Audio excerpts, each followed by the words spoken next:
Thanks for joining us tonight on WLOX News Now at 10. I'm Hugh Keaton.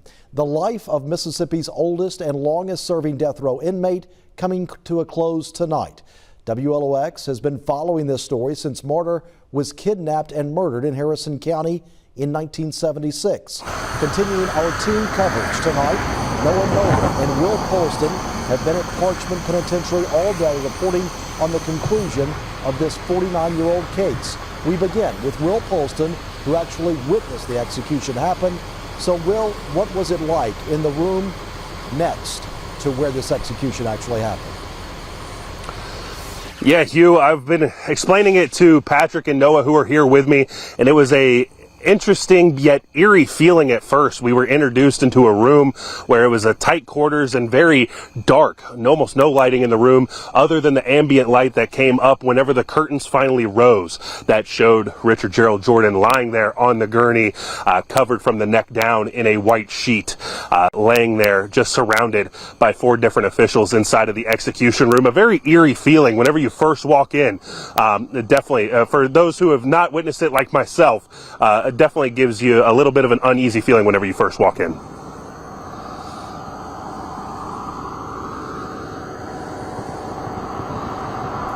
And Will, he did have some last words before the execution actually took place. What were those last words? I did not hear that question due to that truck going by. Yeah. I'm sorry, Hugh. Do you mind saying that one more time? Yeah, so he did have last words. He was given that opportunity to speak, and he had a lengthy statement. What did he say in those last words? Yeah, Hugh, that's correct. He had a couple of things to say. Of course, he led off with the fact of something that his lawyers were concerned about, and him as well, something that's been dragging out this case for so long, to where he said that he wanted to thank everybody involved for a humane way of ending his life. He went on to go apologize to the victim's family, asking them to forgive him but not forget his actions. Also said thank you to his lawyer and his family for sticking along by him, and then finished off by telling his wife that he loved her and that he will see her on the other side. And so as far as the actual procedure goes, he was given the first dose, and you said that he actually went to sleep fairly quickly and the procedure was followed as it was supposed to. Yeah, Hugh, that's correct. No, I mean, if you were in there, you wouldn't even know, honestly, from the beginning of the start of the execution when he really fell asleep. Whenever you were watching, he had a little bit of change in his breathing around 6:07. After the execution started around 6:01, started to get a little bit deeper whenever it came to the breaths. But just a minute later at 6:08, they came in, an executioner came in and checked his sternum to make sure that he was unconscious to continue with the execution, and that's whenever they decided to go forward with that. So ultimately, you really didn't notice much of the sheet above his chest moving around 6:10, but still wasn't pronounced dead until 6:16. And at that time, the curtain was closed and you were taken out of the room at that time?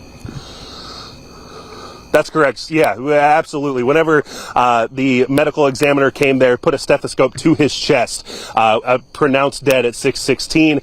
Shortly after, almost immediately, the curtain slowly fell.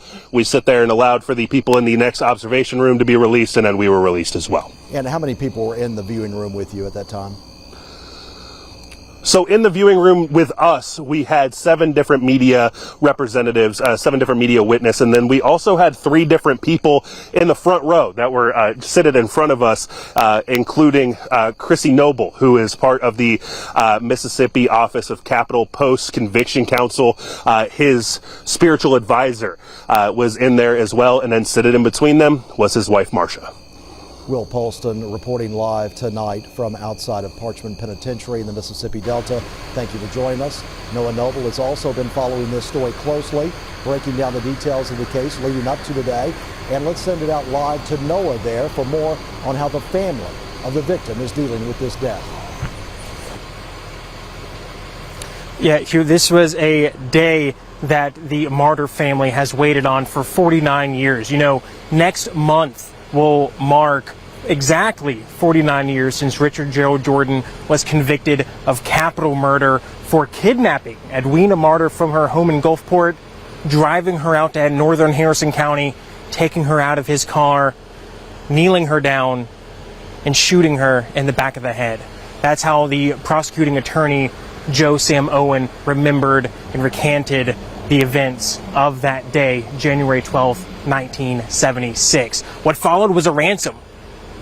Richard Gerald Jordan called Edwina Martyr's husband, Charles, or Chuck, as most knew him, demanded $50,000. Eventually, the ransom was lowered to $25,000, and Richard Gerald Jordan was taken into custody. That led to a long, lengthy set of legal maneuvers that Richard Joe Jordan was performing. Even until today, he was still filing petitions asking for his death sentence to be removed. Ultimately, clearly, that did not happen out here. After Jordan was put to death, we heard from the MDOC, and more importantly, we heard from Edwina Martyr's nephew, who represented the family and read a statement. Here's part of what he had to say. Nothing can ever change what Jordan took from us 49 years ago. Jordan tried desperately to change his ruling so he can simply die in prison. We never had an option. He took Edwina's life, never thought about the many people who loved her and relied on her. He took her away from us, never thinking about us.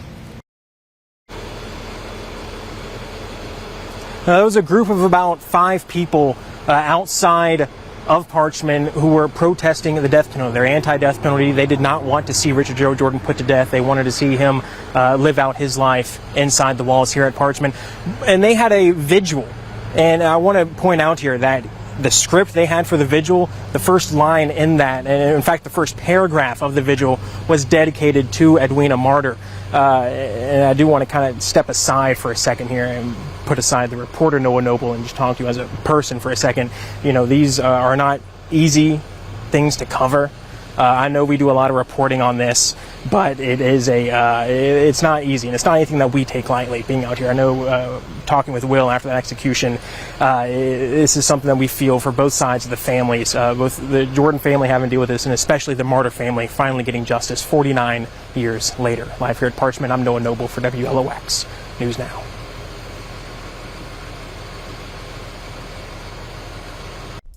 Noah, thank you. And don't forget, you can find a full timeline of events leading up to this execution today, along with our full coverage on our website, WLOX.com. You can just search Justice Delayed.